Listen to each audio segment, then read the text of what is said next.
ఇప్పటి వరకు వాల్మీకి రామాయణమే ప్రామాణికంగా భావించేవాళ్ళం. కానీ కొత్తగా నేపాలీ రామాయణం పుట్టుకొస్తోంది. గత కొంతకాలంగా నేపాలీ ప్రధాని ఓలీ పదే పదే రాముడు మా దేశంలో పుట్టాడని అంటున్నారు. అంతేకాదు శివుడు, విశ్వామిత్రుడు కూడా నేపాలీ వాసులేనంటున్నారాయన.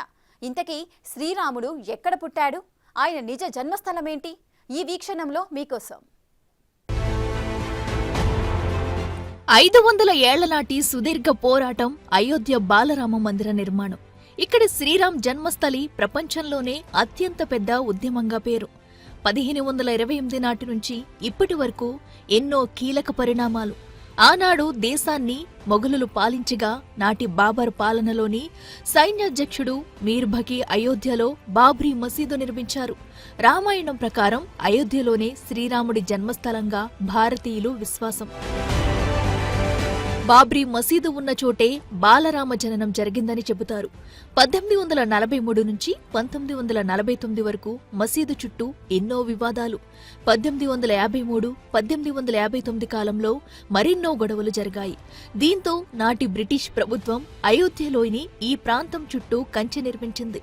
మసీదు లోపలి భాగంలో ముస్లింలు, బయట భాగంలో హిందువులు ప్రార్థించేలా అనుమతులిచ్చింది.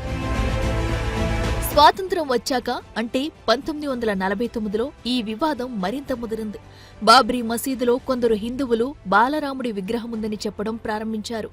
దీంతో మతపరమైన ఘర్షణలు జరుగుతాయని నాటి ప్రభుత్వం దీన్ని వివాదాస్పద స్థలంగా ప్రకటించింది. దీంతో తలుపులకు తాళాలు పడ్డాయి. 1984లో ఈ స్థలానికి విముక్తి కల్పించి రామమందిరం నిర్మించాలంటూ విశ్వ హిందూ పరిషత్ ఒక ఉద్యమాన్ని లేవదీసింది. 1988 ఫిబ్రవరి 1న తాళాలు తీయాలని ఫైజాబాద్ జడ్జి తీర్పునిచ్చారు. హిందువులు లోపలికి వెళ్లి పూజలు చేసుకోవచ్చని చెప్పారు. అప్పుడే బాబ్రీ మసీదు కార్యాచరణ సంఘం ఏర్పడింది. 1990లో అయోధ్య రామాలయానికి మద్దతుగా సోమనాథ్ నుంచి బీజేపీ అగ్రనేత అద్వానీ రథయాత్ర చేపట్టారు. 1992 డిసెంబర్ 6న కొందరు కరసేవకులు బాబ్రీ మసీదును కూల్చివేశారు. ఇది దేశవ్యాప్తంగా పెను సంచలనం సృష్టించింది. అప్పటి వరకు కలిసిమెలిసి ఉన్న భారతీయ హిందూ, ముస్లిం సమాజం రెండుగా చీలిన పరిస్థితులు. అయోధ్యతో పాటు పలు ప్రాంతాల్లో వేలాది మంది మరణించారు. మసీదు కింద ఒక నిర్మాణం ఉండేదని 2003లో భారత పురావస్తు శాఖ తవ్వకాల్లో తేలింది. ఏఎస్ఐ వెలుగులోకి తెచ్చిన ఈ విషయంపై తీవ్రస్థాయిలో విభేదాలు వచ్చాయి. 2010లో ఈ వివాదాస్పద భూమిని 3 భాగాలుగా విభజిస్తూ అలహాబాద్ హైకోర్టు కీలక తీర్పునిచ్చింది. అలా సున్నీ వక్ఫ్ బోర్డు, నిర్మోహి అఖాడా, రామ్లల్లా తరపు ప్రతినిధులకు వీటిని కేటాయించాలని ఆదేశించింది. 2011లో ఈ తీర్పుపై సుప్రీం స్టే విధించింది. 2016 వరకు అయోధ్య వివాదంపై అనేకసార్లు సుప్రీంకోర్టులో విచారణ జరిగింది. 2019లో సుప్రీం చారిత్రక తీర్పునిచ్చింది. 2.77 ఎకరాల భూమిని రామాలయ నిర్మాణం కోసం ట్రస్టుకు కేటాయించాలని సుప్రీం రాజ్యాంగ ధర్మాసనం తీర్పునిచ్చింది. మసీదు నిర్మాణం కోసం అయోధ్యలో ప్రత్యామ్నాయ ప్రదేశంలో 5 ఎకరాల భూమిని కేటాయించింది. 2020 ఫిబ్రవరి 5న రామాలయ నిర్మాణ నిర్వహణ బాధ్యతలను శ్రీరామ జన్మభూమి తీర్థ క్షేత్ర ట్రస్టును ఏర్పాటు చేసింది కేంద్ర ప్రభుత్వం. 2024 జనవరి 22న కొత్త బాలరాముడి విగ్రహంతో నూతన రామాలయ ప్రారంభం అంగరంగ వైభవంగా జరిగింది. ప్రధాని మోడీ చేతుల మీదుగా రాముడి ప్రాణ ప్రతిష్ఠా కార్యక్రమం జరిగింది. దీంతో అయోధ్య మొత్తం రామ భక్తులతో నిండిపోయింది. ఇదంతా ఎందుకు చెప్పాల్సి వచ్చిందంటే, రామ జన్మభూమి గురించి 500 ఏళ్ల సుదీర్ఘ పోరాటం జరిగితే ఇప్పుడొచ్చి ఈ మొత్తం ఉద్యమాన్ని తేల్చేస్తూ రాముడు జన్మించింది మా దేశంలోనే అంటూ నేపాల్ ప్రధాని కేపీ శర్మ ఓలీ 1కి 2 సార్లు చెబుతుంటే ఏమనాలో అర్థం కాని పరిస్థితి. ఇక్కడ సూర్య వంశజులు ఆలయ నిర్మాణం జరిగే వరకు తాము తలపాగా కట్టమని భీష్మించుకు కూర్చున్న పరిస్థితులు. మొత్తంగా అయోధ్య బాలరాముడి ఆలయ ప్రారంభోత్సవ సందర్భంగా వారు తమ తలపాగాలు చుట్టుకున్నటువంటి ఎమోషన్స్ ఎన్నో దాగి ఉన్నాయి ఇక్కడ. రామ జన్మభూమి ఉద్యమ క్రమంలో ఇదొక సుదీర్ఘ పోరాటంగా ప్రపంచమంతా గుర్తించింది. నేపాల్ ప్రధానమంత్రి కేపీ శర్మ ఓలీ మళ్లీ ఈ తేనె తుట్టె కదల్చడమేంటో అర్థం కాని పరిస్థితి.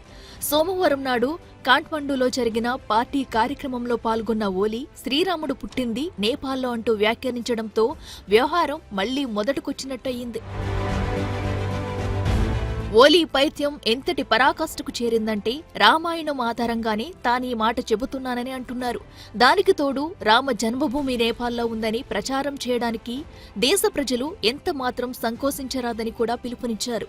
అంతేకాదు శ్రీరామ జన్మస్థలి విషయంలో ఇతరులు వేరే కథలను ఎలా పుట్టించగలరని కూడా ప్రశ్నించారు. అయితే రాముడి జన్మభూమి నేపాల్లోనే ఉందని తాము సరైన ప్రచారం చేయలేక పోతున్నట్టు కూడా చెప్పారు ఓలీ. ఈ సందర్భంగా మాట్లాడిన ఓలీ శివుడు, విశ్వామిత్రుడు సైతం తమ దేశంలోనే పుట్టినట్టుగా చెప్పుకొచ్చారు. ఇది తన సొంత వ్యాఖ్యానం కాదని, వాల్మీకి రామాయణంలోనే ఉందని అంటున్నారు. అలాగని ఇది తొలిసారి కాదు. 2020లోనూ ఇలాగే చెప్పారి నేపాలీ ప్రధాని. రామ జన్మభూమి తమ దేశంలోని చిత్వాన్లోని ధోరీలో ఉందని, రాముడు ఇక్కడే పుట్టాడని నాడే అన్నారాయన. దశరథుడు పుత్రకామేష్టి యాగం చేసిన ప్రాంతం కూడా తమ దేశంలోనే ఉందన్నారు ఓలీ. అప్పట్లో ఓలీ చేసిన ఈ కామెంట్ల కారణంగా తీవ్ర దుమారం చెలరేగింది. ఈ క్రమంలో నేపాలీ విదేశాంగ శాఖ ఒక ప్రకటన సైతం విడుదల చేసింది. ఎవరి మనోభావాలు దెబ్బతీయడానికి తామీ వ్యాఖ్యలు చేయలేదని ప్రకటించింది. రాముడి జన్మస్థలంపై అనేక వివాదాలున్నాయని, రామాయణంపై విస్తృత సాంస్కృతిక, భౌగోళిక అధ్యయనం జరపాల్సిన అవసరముందని మాత్రమే తమ ప్రధాని చెబుతున్నట్టు ఆ ప్రకటనలో తెలియజేసింది నేపాలీ విదేశాంగ శాఖ. తాజాగా మరోమారు కూడా ఈ ఓలీ వ్యాఖ్యలు చేయడంతో మళ్లీ ఈ వివాదం చర్చకు వచ్చింది. 5 ఏళ్ల నుంచి నేపాల్ ప్రధాని ఓలీ అసలైన అయోధ్య ఉన్నది మా నేపాల్లో అని అంటున్నారు. శ్రీరాముడి నిజమైన జన్మస్థలం నేపాల్లోని ధరి అనే ప్రాంతంలో ఉందని అంటారాయన. ఇక్కడ అయోధ్యధామ్ నిర్మిస్తానని కూడా ప్రకటించారు. అందులో భాగంగా కనీసం ఇటుకరాయి కూడా ఈ ఆలయ నిర్మాణంలో ఇటు తీసి అటు పెట్టినట్టుగా లేదు. ఇంతకీ ఈ పరిశోధన ఎక్కడి వరకు వచ్చింది? ఇప్పటి వరకు రామ జన్మభూమిపై ఉన్న వివాదాలేంటి? ఆ వివరాలు ఎలాంటివి?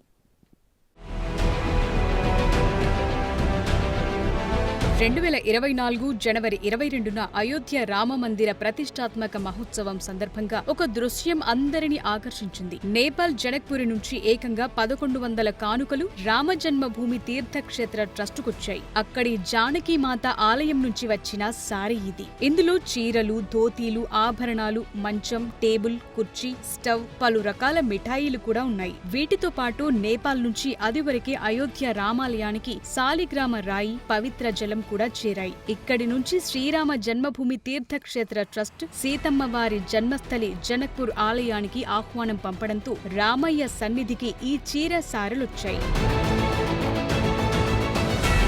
ఎప్పుడైతే అయోధ్య రామాలయ భూమి పూజ జరిగిందో నేపాల్ ప్రధానికి కన్నుకొట్టినట్టయింది. వెంటనే ఆయన అసలైన అయోధ్య నేపాల్లోనే ఉందని కొత్త వాదన తెరపైకి తెచ్చారు. ఇది నేపాల్ పురావస్తు శాఖకు అతిపెద్ద సవాల్ని తీసుకొచ్చి పెట్టింది. ప్రధాని అంతటి వారు ఇలా ప్రకటించడంతో ఈ మంత్రిత్వ శాఖ త్వరలోనే రామ జన్మస్థలి ఆనవాళ్లు కనిపెట్టాల్సిన పరిస్థితి ఏర్పడింది. అయితే అందుకు తగిన ఆధారాలున్నాయని తమ ఎరుకలో ఇంతవరకు ఎక్కడా కనిపించలేదని, కనీసం మా ఇతిహాసాల్లో కూడా అలాంటి ఆనవాళ్లున్నట్టు తాము గుర్తించలేదని, ఇప్పటి వరకైతే మా దగ్గర ఆధారాలు లేవని అన్నారు నేపాలీ పురావస్తు శాఖ డైరెక్టర్. అంతేకాదు వచ్చే రోజుల్లో అందుకు తగిన ఆనవాళ్లు బయటపడతాయన్న గ్యారంటీ కూడా లేదని చెప్పారు నేపాలీ అధికారి. కేవలం అధికారులు మాత్రమే కాదు, ఓలీ చేసిన ఈ కామెంట్లు దేశంలోని వివిధ పార్టీ నేతల నుంచి కూడా విమర్శలు ఎదురయ్యాయి. ఇది అర్థం పర్థం లేని అసంబద్ధ వ్యాఖ్యగా వారు అప్పుడే కొట్టిపడేశారు. ఇందులో ఎవరి మనోభావాలు దెబ్బతీసే ఉద్దేశం లేదంటూ ఆనాడే నేపాల్ విదేశాంగ శాఖ తమ ప్రధాని చేసిన కామెంట్ల ద్వారా ఏర్పడ్డ డ్యామేజ్ ని దిద్దుకునే చర్యలు చేపట్టింది. థాయిలాండ్ వంటి సుదూర ప్రాంతాల్లోని రామాయణ గాథలు అయోధ్యే రాముడి జన్మస్థలంగా పేర్కొన్నాయి. అయితే కొందరు వామపక్షజాల భావజాలం గల చరిత్రకారుల నుంచి భిన్నమైన కథనాలు వెలువడ్డాయి. వీరు చెప్పేదాన్ని బట్టి ప్రస్తుత అయోధ్యలోని కొన్ని ప్రాంతాలు రాముడు పాలించిన సమయం తరువాత ప్రారంభమయ్యాయని అంటారు. ఉత్తరప్రదేశ్లోని అయోధ్య అసలు పేరు సాకేతపురమని ఆనాడు గుప్తవంశ రాజైన స్కందగుప్తుడు దీని పేరు మార్చారని చెబుతారు చరిత్రకారులు. ఇక ఇక రామరావణ ఇన్ సింధు ప్రింట్స్ అనే పరిశోధన పత్రంలో ఒక పురావస్తు శాస్త్రవేత్త రాముడి జన్మస్థలం హర్యానాలోని బనవాలీగా రాసుకొచ్చారు. రాముణ్ణి సింధు లోయ అంటే ప్రస్తుత ఇరాన్, ఇరాక్, ఆఫ్ఘాన్ వంటి ప్రాంతాలను పాలించిన రిమ్సిన్ అనే లాట్సా రాజుతో పోల్చారు. రావణుణ్ణి హమ్మురాబి రాజుగా గుర్తించారు. అతడితోనే రిమ్సిన్ కి యుద్ధం జరిగినట్టు చెప్తాడి పురావస్తు శాస్త్రవేత్త. కొందరైతే ఇరాన్, పాకిస్తాన్లోనూ రామాయణ ఆనవాళ్లను చూపిస్తారు. లాహోర్, కరాచీ వంటి నగరాల పేర్లకు రామాయణంలోని కొన్ని పాత్రలకు సంబంధముందని కూడా చెప్తారు. ఈ రెండు నగరాలను రాముడు పుత్రులైన లవకుశలు స్థాపించినట్టుగా భావిస్తారు. ఇక ఓలీ వ్యవహారానికొస్తే పార్టీలో అంతర్గత కలహాలు ఏర్పడ్డ ప్రతిసారి ఆయన అయోధ్య వివాదాన్ని కదిలిస్తారని అంటారు. రాముడి జన్మభూమి అంశాన్ని తెరపైకి తెచ్చి నేపాలీల దృష్టి మరలిస్తుంటారని చెప్తారు. బేసిక్ గానే ఓలీ నిరంకుశ పాలకుడని, దానికి తోడు ఆయన భారత వ్యతిరేక వ్యాఖ్యలతో మరింత ఇబ్బందులు కొని తెస్తుంటారని చెప్తారు. ఇప్పుడే కాదు, అప్పట్లోనే ఓలీ కామెంట్లపై నేపాలీ కాంగ్రెస్ తీవ్రంగా ఖండించింది. ఆయన ఇలాంటి చీప్ ట్రిక్స్ ద్వారా దేశాన్ని పాలించే నైతిక అర్హత కోల్పోయారని అంటారు. అయోధ్య విషయంలో కమ్యూనిస్టు పార్టీ ఆఫ్ నేపాల్ కూడా స్పందించింది. ప్రధాని ఓలీ చేస్తున్న ఈ కామెంట్ల వ్యవహారంలో ప్రభుత్వ అధికారిక వైఖరి స్పష్టం చేయాలని కోరారు నేపాలీ కమ్యూనిస్టులు. అప్పట్లోనే ఓలీ కామెంట్లపై స్పందించిన వారు ఆయన రాజీనామా సైతం డిమాండ్ చేశారు. గతంలో ఓలీ అయోధ్య నేపాల్లో ఉందని అన్నప్పుడే బీజేపీ లీడర్లు తీవ్రంగా ఖండించారు. ఇక్కడ రాముడికి సంబంధించిన నమ్మకాలు అంత తేలికైనవి కావని, ఈ అంశంలో ఎవరెన్ని కామెంట్లు చేసినా భారతీయులు ఎంతమాత్రం అనుమతించరని అన్నారు.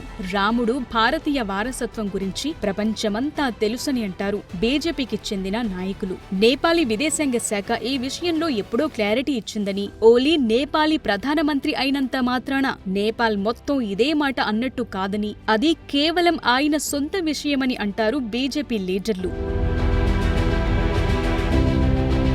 ఇంకా నయం, మొఘల్ చక్రవర్తి బాబర్ కూడా నేపాలీ అనలేదని చమత్కరిస్తారు కొందరు. శ్రీరాముడంటే ప్రపంచవ్యాప్తంగా తెలుసు.